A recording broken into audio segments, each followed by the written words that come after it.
What's going on, YouTube? Josh here checking in, back with another video. We're calling out another YouTuber. I don't really like to do that, but it needs to be done sometimes because the amount of bro science out there is just, it's ridiculous, and somebody's got to put a stop to it. And if I've got to be the bad guy, I've got to be the bad guy. What am I going to do? When you have a YouTube channel or you put stuff out there on the internet and you make it as fact, people believe you, okay? Unfortunately, not everybody is going to be like me and question you, and by you, I mean anybody who puts content out there on the internet. Not everybody's going to question you. In fact, most people won't. And so if you're putting information out there that is completely unfounded, completely untrue, really has no evidence behind it, then you should probably rethink about what you're doing, because if you're just trying to get views, trying to get subscribers, trying to get people to buy your ebook, then you're straight out just a sellout. So this video that I'm calling out is from a YouTuber. His name's Alex. He goes by the name AlphaDestiny. And so he's got this video called something like 3 ways to unlock your natural strength. Now, that's your first red flag, right? Like if anybody tells you that there's a secret or some kind of, the key to unlocking certain things, that's BS, guys. There's no secrets when it comes to strength training, all right? All the information is out there. You just need to apply the principles and make it happen. So in this video, I'm going to give you 3 life-changing strategies that's going to allow you to get stupid strong, stronger than some steroid users even. And there's really no video on YouTube that's going to talk about this except for the one you're about to see. His argument is that the key to unlocking your true potential strength is to desensitize the Golgi tendon organ. You have to realize where this hidden strength is coming from. And of course, this stems from what we call the Golgi tendon organ, which is basically a mechanism that prevents you from lifting too much weight. So I'm just going to refer to that as the GTO for the rest of the video, so I don't need to say that 10 times. So the GTO is in your muscle. There are basically 2 primary components of your muscle that have to do with proprioception with regards to muscular length and muscular tension. There's a muscle spindle, which basically responds to the length of the muscle. And then there's the GTO, which responds to tension in the muscle. And the idea is that with the GTO, when there's too much tension in the muscle, it's supposed to basically inhibit further contraction so you don't get hurt. That's the theory behind it, and that's what's in a lot of textbooks. So according to Alex, you need to desensitize that, right? And so how do we do that? According to Alex, number 1, you need to train your grip. Okay. So I'm watching this video and I'm just like, okay, so what's the deal with that? Because what you'll find is that the best natural lifters, the strongest natural lifters in history, had amazing grips. So because there's this correlation between strong grip and strong other lifts, that he sees, he's making the jump that by training grip strength, somehow the GTO in the forearms is different than the GTO in your other muscles, and therefore you train grip and you'll get stronger. Because let me tell you something, right? The grip is where the Golgi tendon organ will start. If you have a weak grip and you try grabbing onto something, that's going to signal to your brain not to lift that weight off the floor. And if I give you an example, how about we compare a 2-inch bar deadlift versus a 1-inch bar deadlift? You'll find that if your deadlift is around 500 pounds, you'll probably have a very hard time doing 250 off the floor with a 2-inch fat bar. If you can increase your grip strength, you will immediately be able to lift more weight than every single exercise imaginable. You will immediately be able to lift more weight than every single exercise imaginable.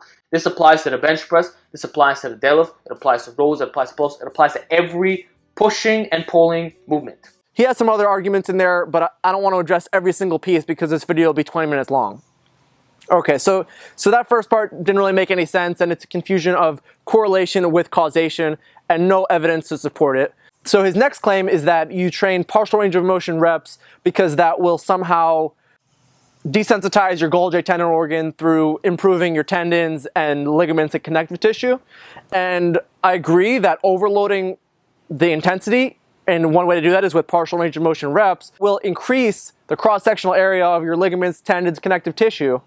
And there are some studies that show that working on partial range of motion lifts will improve your full range of motion lift. Anything happens when you're doing rack pulls with 1,000, then you try deadlifting 6 plates. The weight's going to feel light as fuck because you strengthen, number 1, you strengthen the joint angle at the top. So it's going to be easier. You're going to be in a better mechanical position once you start pulling on the floor. And also, you thicken the tendons and ligaments. And this is a secret of old-time strongmen. The issue with this is that it has nothing to do with the GTO, Alex. I'm sorry, there's no science to support that. And then the last one is that you should train with bands because that will also desensitize the GTO. The final way of desensitizing the Golgi tendon organ is by using bands, because bands, whenever you slap them over a barbell, you create what is known as overspeed eccentrics. This is the term that Louis Simmons coined. And there's no evidence for that either. So, you know, before I made this video, I wanted to make sure that I wasn't going to make an ass out of myself, right? You know, I could be wrong. Maybe this dude who, you know, has this kind of know-it-all attitude, maybe he knows more than I do. I don't know everything, right? You know, like in medical school, it was kind of hard to keep up with all of the latest exercise science. I did my best, but, you know, maybe I missed something. So I went over the internet, you know, I went to the normal places that you search for research, and I was having a lot of trouble finding evidence on the GTO in humans. I'm like, what is the deal with this, man? And then I came across this review paper from 2002, which I'm going to link below, and I read it, and the nice thing about a review paper is they pretty much summarize all the past research that's been done on a topic. Now, the interesting thing, the reason why I was having so much trouble is because there's only one study in humans that's looking at the GTO in vivo, right? Like in a live human looking at that. There's only one single study, okay? So 99% of the information we know about the GTO is based on animal studies. And what do we know from the animal studies? One, there's huge variability with regards to this reflex, which is supposed to inhibit muscles, okay? There's huge variability. And two, what we know in the times that it has been studied, it's short-lived, meaning it only lasts for a matter of milliseconds and then it sort of goes away. And three, it's different in different muscles, okay? So that's the first thing we know from the animal studies. And now there are a lot of other studies that sort of try and make a leap saying that with strength training, you should be able to remove this inhibition from the GTO. Guess what? There's one human study and there's no evidence to support that the GTO can be disinhibited through strength training. Show me the evidence, show me the evidence.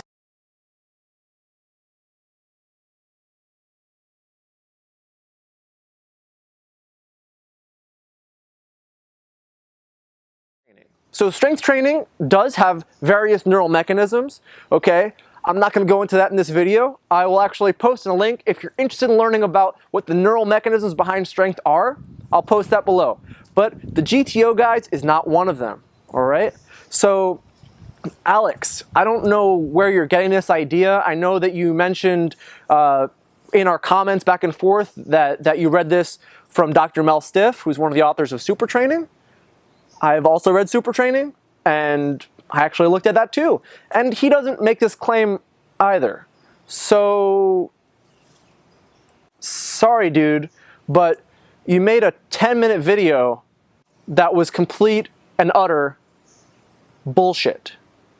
I said it. I'm sorry. I usually don't curse on the channel, but I said it, right? Like, you have a responsibility to your viewers. You have to put out information that is not complete BS.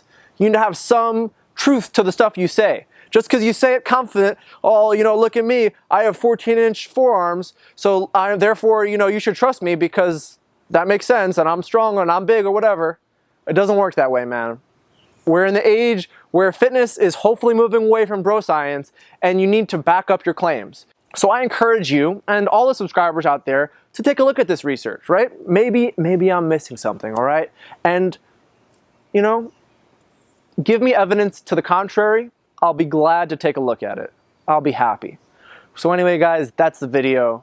Like it if you don't support BroScience and you support evidence-based methods of exercise, nutrition, and supplementation, because that's what I'm about here, guys. Evidence, knowledge, facts. Not some BS theories that are based on just a complete and utter misunderstanding of physiology. So that's the video. Like the video, subscribe, and I'll catch you guys in the next one. Peace.